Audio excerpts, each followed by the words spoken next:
Hi everyone! Today we're breaking down upgrades and strategy for Kratos, Stoic Father, and Atreus, Impulsive Son. Built as a Jeskai, blue, red and white, God Tribal, combat value, extra combat spell slinger deck. Instead of a focus on +1/+1 counters or tokens, this list leans heavily on God synergy, explosive combat turns, and spell-driven damage pressure. We're both huge fans of the God of War IP. My personal favorite is God of War 2018, while Nuno goes classic with God of War 2. So naturally, we decided to build a team deck around the father-son dynamic, using Kratos and Atreus rather than the stock face commander. We tried to keep the deck highly thematic while still maintaining a strong power profile. Many cards can further increase power level if you want to optimize beyond flavor, but this list is already competitive for casual to high casual play. The theme is built around Kratos leaving a divine army into battle, while Atreus fuels incremental damage and spell-based value, mirroring their story arc. So, let's go for the commander breakdown.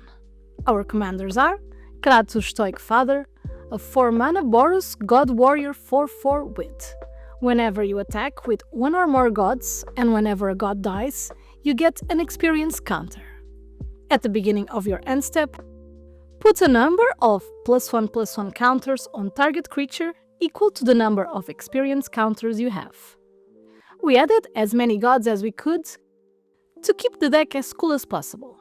We also added some extra combat cards, as well as other ways to gain experience counters, to gain more value from Kratos, but also his son Atreus. Atreus, Impulsive Son, is a 3-mana EZ 2/4 God Archer with reach and 3-mana, tap, draw a card for each experience counter you have. Then discard a card. Atreus deals 2 damage to each opponent. Card draw in the command zone is always super important, and Atreus is a draw machine. Important to note that Atreus is dealing the damage to each opponent with its ability, so you can run cards like Curiosity and Ophidian Eye to draw even more cards if you wish to go to that route. Together they form a combat value engine, a card draw machine, and a win condition package. Our core game plan is build a board of indestructible gods and simple cards that are very hard to deal with.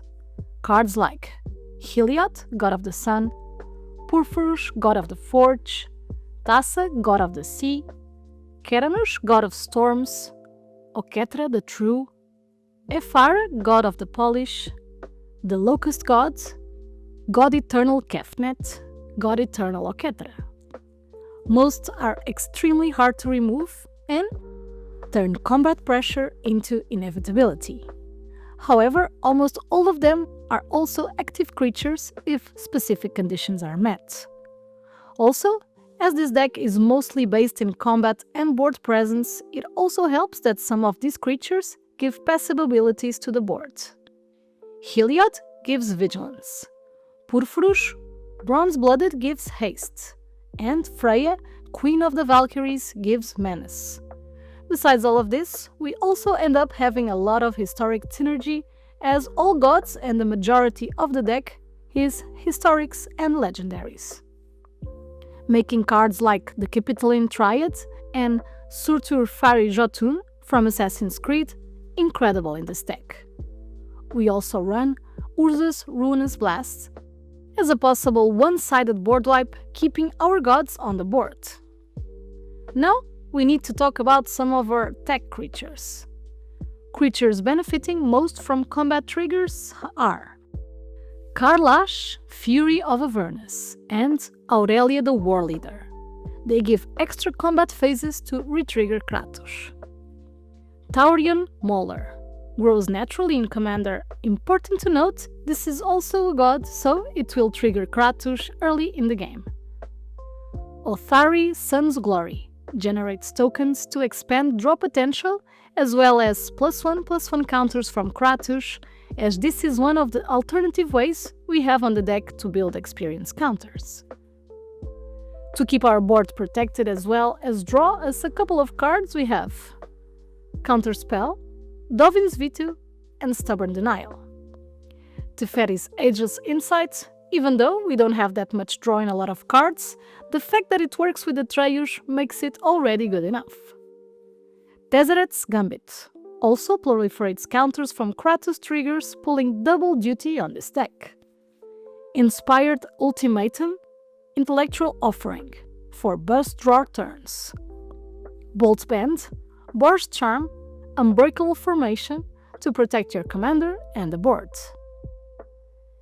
For the finishers, we have some cards that synergize a lot with our commander and deck in general, like Seize the Day, repeatable extra combats to trigger Kratos' abilities, allowing us to creep pressure on the board.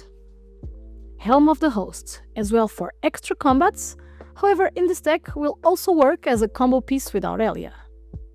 Hammer of Purpurus, gives haste to explosive board turns. Mjolnir Stormhammer and Galmarash the Great Shatterer, huge combat power boost and very Kratos flavored.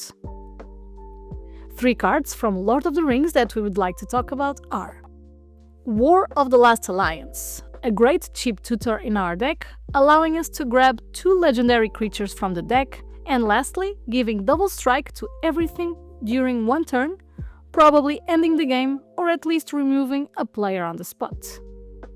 Rising of the Day is the 3rd haste enabler on the deck, as this is something that we value a lot, not only for Kratos to come into play and trigger immediately, but also for the Atreus to draw cards and give us some value instantly. And Flowering of the White Tree, a 2-mana legendary enchantment that in our deck gives +2, +1 and ward 1 to all legendary creatures we have in play. And lastly, let's talk about the combos in the deck. In this deck, we only added 1 by accident.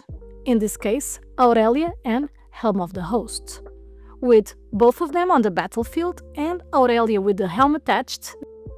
At the beginning of your combat phase, Helm of the Host triggers, creating a non-legendary token copy of Aurelia. Declare the token Aurelia as an attacker. The token Aurelia triggers, causing you to untap all creatures you control and get an additional combat phase after this one, creating a loop of infinite combats that normally should win the game.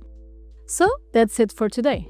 We hope you enjoyed this deck tech, and as always, we would love to hear your opinion and what cards would you add to the deck. So, if you'd like to check it out, all the links are in the description below. See ya!